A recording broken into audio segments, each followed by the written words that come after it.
땀만입니다. 더 시저입니다. 코인의 공포지수는 83. 오늘 코인의 급반등이 나오면서 공포지수도 상당히 많이 올라간 83. 비트코인의 도미넌스. 계속적으로 비트코인의 도미넌스가 내리다가 그저께 급반등을 해주고 알트코인이 완전히 무너졌다가 내려오고 있는 이평선. 내려오고 있는 이평선에서 저항을 받고 오늘 비트코인의 도미넌스가 내려오고 있습니다. 비트코인의 횡보기에서 도미넌스가 하락, 알트코인의 불장. 여전히 이 표는 맞고요. 비트코인의 일봉입니다. 비트코인 계속적으로 횡보를 보여주고 있네요. 이더리움의 도미넌스. 이날이었던 것 같습니다. 이날 짱대 양봉이 들어온 날. 그때 제가 비트코인의 도미넌스에 빨간색 상한 한 채널을 그었습니다. 그 이유는 처음으로 저점을 높이는 패턴이다. 채널을 만들 수 있는 조건이 되었다. 그리고 다시 한번 고점을 미세하게 높였다가 최근 급락 후 다시 한번 저점을 높였습니다. 그렇다고 하면 이제 나와야 될 비트코인 도미넌스의 차트 패턴은 일목균형표의 얇은 자리 여기를 뚫어주고 우리 이더리움은 게더리움에서 성군이 된다.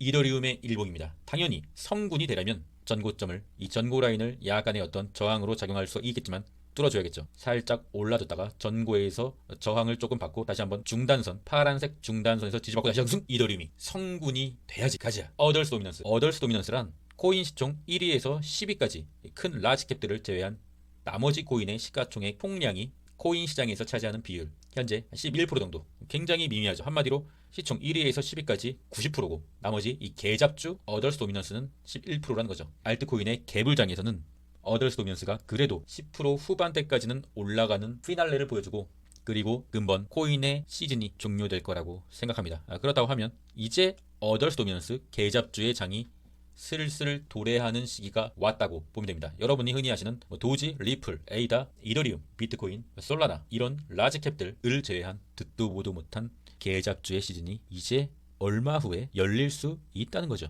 그것을 차트로 알아내는 거죠. 그러나 최근 급등 후에 엄청난 도미넌스의 하락 후에 현재 약간의 파란색 저항 라인 살짝 다시 내린다고 하더라도 옆으로 우회해서 찰리 브라보 알파 우로 돌아간다. 뭔 소리냐고요? 살짝 조정이 와서 다시 한번 이 파란색 저항을 깨면은 전고 라인을 돌파하고 개잡주 시즌이 도래한다 라고 저는 보고 있습니다. 저는 최근 알트코인의 급락장에서 단 한 주도 손절하지 않았고요. 물론 기분은 매우 좋지 않았어요. 하지만 단 한 주도 손절하지 않았고요. 약간의 추매 실시하였습니다. 그리고 당장 오늘 밤이나 주말에 약간의 조정이 또 온다고 하면 똑같이 약간의 추매를 할 거예요. 너네들은 미친듯이 핸들링을 해라. 나는 평정심을 유지하면서 원래 그랬던 것처럼 하던 대로 약간의 추매를 하고 알트 최종 불장을 맞을 거니까. 엔진코인 전혀 이상 없어요. 평온합니다. 엔진코인 여전히 100% 넘게 수익 중이고요. 조정 처음 맞았어요. 이더리움 클래식. 이더리움 클래식은 약간의 수익이 깎여서 한 90% 정도 수익이다. 마스크 네트워크. 얼마 전 영상에서 제가 말씀드렸죠. 멤버십이 아닌 구독자님들에게 드리는 종목이라고.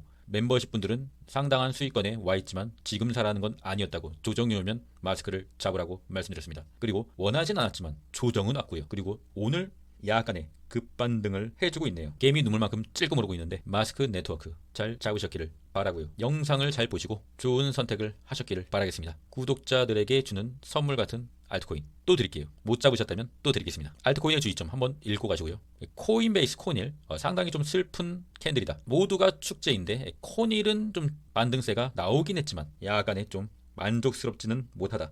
그래도 코닐은 조금 더 홀딩을 좀 해봐야죠. 여기까지 버텼는데 홀딩을 조금만 더 해보려고요. 미국 증시는 어제 상당히 개미 눈곱만큼 한 1.77% 정도. 필라델피아 반도체 같은 경우는 반도체 칩만큼 약간의 한 2.72% 정도. 솔직히 필라델피아 반도체는 좀 진짜 안 오른 건 맞아요. 좀 쉽지 않은 필라델피아 반도체. 페드와치 금리 인하 예측률은 98% 정도 거의 확정적으로 보고 있고요. CPI가 어제 상당히 좀 예측치와 일치하게 나오고 12월에 금리 인하가 거의 확정이라는 여론과 더불어 페드와치의 금리 인하 가능성도 거의 98% 나오고 그것 때문에 어제 나스닥이 큰 반등을 한 거죠. 공포지수는 52. 모두가 축제인데 체감상은 공포지수가 거의 한 90인데 왜 공포지수가 50인가? 그것은 여전히 빅테크 위주의 상승이었고 일부 리게팅 그런 일부 급등 종목에서 급등이 나왔고 여전히 소형주들은 좀 좋지 않다. 좋지 않은 건 아니지만 여전히 폭발적이진 않다. 52주 신고가를 갱신하고 있는 종목들이 시장에 그렇게 폭발적으로 많진 않다. 그런데 이 상황이 미친듯이 오르는 상황에서 공포지수가 익스트림 그리드를 찍고 있지 않은 이 상황이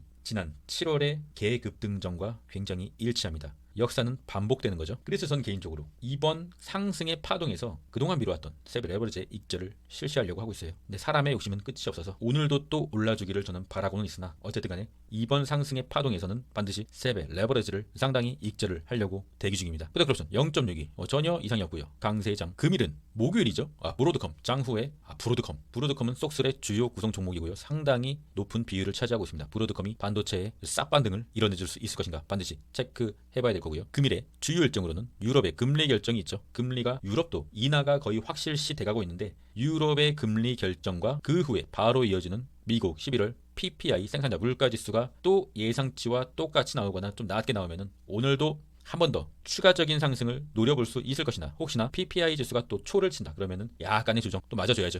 하지만 또 시즌 지금부터는 굉장히 좀 밀착해서 매도 타이밍을 잘 잡아야 될 타이밍인 것 같습니다. US100 나스닥 지수 현재 이 빨간색 라인 굉장히 좀 힘든 고지였는데 어제 크게 돌파를 해주는 모습. 이때도 그랬죠. 빨간색 라인을 크게 돌파해주고 다시 한번 지지를 하고 찐 광기. 이번에도 어쩌면은 빨간색 라인을 크게 돌파했으나 약간의 조정 후에 찐 광기가 나올 수도 있는 패턴으로 갈 수도 있는 것이죠. 하지만 분명한 것은 이 빨간색 라인을 돌파했던 기간은 7월밖에 없습니다. 23년부터 지금까지요. 올라오고 있는 이 빨간색 추세선을 돌파한 캔들은 23년부터 지금까지 7월밖에 없었단 말입니다. 그래서 이 구간, 이 위의 구간, 빨간색과 보라색 이 위의 구간은 이 채널은 분명히 찐 광기의 영역입니다. 정상적인 상황이 아니라는 거죠. 광기의 영역입니다. 지금 들어왔어요. 광기의 영역의 방으로 여러분들이 들어왔다는 말입니다. 정신을 바짝 차리셔야 될 것 같습니다. TQQQ 가자!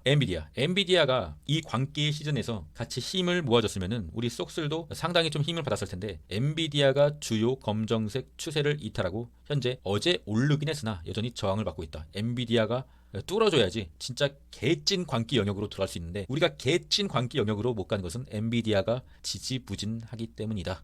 속스 X 반도체 1배 21선을 간신히 탈환을 했으나 여전히 쉽지 않은 횡보의 순간. 원지수가 1배가 횡보를 하게 되면 속슬은 약간 녹으면서 내려간다. 좀 좋지가 않다. 3배 레버리지는 1배 지수가 횡보를 하면은 똑같은 가격이라도 조금씩 녹는다. 어쨌든 간에 속슬도 내려오고 있는 이평선이기 때문에 현재 추세가 좋다고 말씀드릴 수는 없어요. 하지만 여전히 속슬로 돈을 벌 생각은 하지 않지만 포트에는 일부 비중으로 있어야 된다. 어떤 일이 벌어질지 모르기 때문에. 근데 이제는 속슬이 포트에 없었으면 좋겠다. 이런 생각까지 저는 들고 있어요. 너무 반등이 약하니까. 그래도 현재 속슬에서 기대할 수 있는 상황은 어쨌든 간에 저항을 받더라도 파란색 올라오고 있는 추세선까지는 조금 한 33달러까지는 이번에 추가적인 나스닥의 찐 광기의 구간이 길어진다면 13달러까지는 그래도 현재가 기준으로 한 10% 정도는 그래도 조금 가능하지 않겠냐. 저는 긍정적으로 생각하고 있어요. 테슬라는 주봉을 한번 가져와봤습니다. 여러분 제가 계속 말씀드렸잖아요.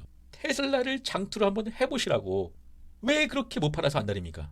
그러나 드디어 테슬라가 역사적인 21년에 신고가 라인을 빨간색 라인을 돌파를 했습니다. 이제 이 위에는 아무도 없어요. 안 가본 길을 개척하는 콜럼버스의 테슬라. 그러나 또 너무 급하게 오르는 바람에 주봉의 RSI가 78이다. 여러분 일봉의 RSI는 뭐 78이든 뭐 80이든 그것은 기간적으로 자주 나오는 패턴이나 주봉의 RSI가 78이다. 21년부터 지금까지 단 한 번도 주봉의 RSI가 이 과열 구간에 갔던 적은 없었어요. 주봉의 RSI가 78이라는 것은 굉장한 과열이다. 그러나 우리 테슬라가 어떤 종목이냐? 테슬라는 광기의 종목이다. 광기의 영역에서 테슬라의 주봉의 RSI 78은 평범하다. 80까지는 가야 매도 버튼을 조금 누르락말랑 할 수 있을 것 같습니다. 여러분 테슬라 우리가 얼마나 올해 초에 테슬라 때문에 이때 굉장히 힘들었나. 그게 갑자기 머릿속에 새록새록 떠오르고요. 맨날 욕했어요. 저는 영상의 절반이 테슬라 욕이었습니다. 테슬라가 왕이 될 상인가 시리즈도 만들었었고요. 5주 안 가면 그런 짓까지 했겠습니까? 하지만 장투는 승리한다.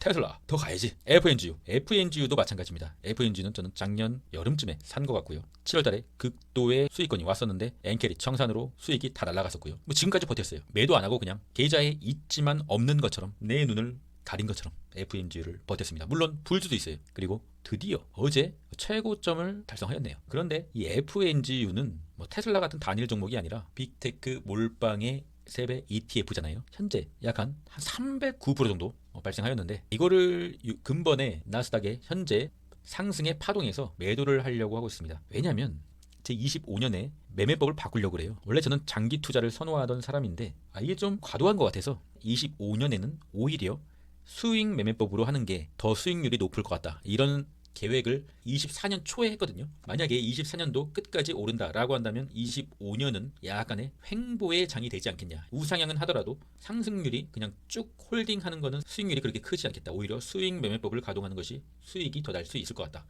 그렇기 때문에 저는 이 FNGU를 불주도 마찬가지고요. 이번 상승의 파동에서 매도를 고려하고 있습니다. 참고하시고요. 제 스타일이니까 홀딩 하실 분은 계속 홀딩 하셔도 될 것 같습니다. 좋으세요. 보여주십시오. 근데 속스 S 같은 경우는 스토캐스틱 K값이 D값을 아래에서 위로 돌파하는 좀 좋지 않은 상황. SQQ는 과매도의 어떤 영역으로 계속적으로 유지를 하고 있는데 이 속스 S가 조금 마음에 들지 않는 보조 지표의 상황이다. 키움전사의 일간순 매수는 리게팅 컴퓨터. 특별한 점은 이더유가 없네요. 키움전사가 이더유를 포기했다? 그렇게 매수하더니 이제는 이더유를 놓아줬나? 그럴 거면 처음부터 이더유에 들어올지 말지. 왜 그렇게 간만 보는지 참을성이 없군요. 저는 이더유를 더 샀습니다. 더 CS 멤버십에 이든님, 스마일님, 까리님, 흐흐님, 친님, 다리님, 스텔라님 음료수 후원과 커피 후원 그리고 멤버십 가입을 상당히 감사드리고요. 더 시저스 무료 구독자 방에는 400명을 돌파한 모습. 비번은 431이고요. 자신이 장투 성향이다. 그러면 장교 멤버십. 단타도 하고 싶다. 차트 보는 법도 배워보고 싶다. 그럼 UDT 멤버십 가입해주시면 최선을 다해보도록 하겠습니다. 어제 같은 경우는 국장에서 정치 테마주가 아주 난립을 했는데 미친듯이 단타를 한번 쳐봤습니다. 그런 날도 있고 좋지 않은 날도 있습니다. 중요한 것은 어떤 식으로 매매를 해야 하는가 제 기법을 설명을 계속적으로 드리고 있습니다. 이길 수 있는 방법을요. 관심 있으신 분들은 고정 댓글 링크를 확인하시고요. 우리는 다른 사람이 욕심을 낼 때 겁을 내려 하고 다른 사람이 겁을 낼 때만 욕심을 부리곤 한다. 현재 저 같은 경우는 나스닥에 약간 겁을 좀 내고 있어요. 그리고 알트코인에서 약간의 욕심을 부리고 있습니다. 참고하시고요. 먼저 핀 꽃은 먼저 진다. 남보다 먼저 공을 세우려고 조급히 서두를 이유가 없다. 이길 수 있는 매매법. 그것은 기술입니다. 그걸 가지고 있다면 남들의 엄청난 수익률을 너무 부러워할 필요가 없다. 조금 늦게 갈 뿐 곧 더 시저가 따라갈 거니까. 그럼 전 오늘 PPI 지수 한번 보고요. 알트코인을 모니터링하면서 끝까지 했습니다. 이상입니다.